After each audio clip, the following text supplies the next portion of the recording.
Íslensk verslun, bresku lágvöru sportkeðjunnar Sports Direct sem opnar við Smáratorg í Kópavogi á morgun er svo fyrsta sem opnar á Norðurlöndunum en eigendurnir hafa tryggt sér leyfi til að opna verslanir í fleiri löndum.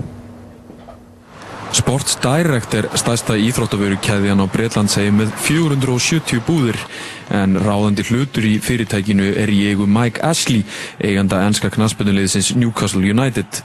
Fyrsta Sports Direct verslunin á Íslandi opnar við Smáratorg á morgun á grundvelli sérleyfis en á meðal hluthafa í íslenska fyrirtækinu er Jeff Blue sem kom að skráningu Sports Direct í kauphöllinni í Lundúnum þegar hann starfaði hjá bandaríska bankanum Merrill Lynch.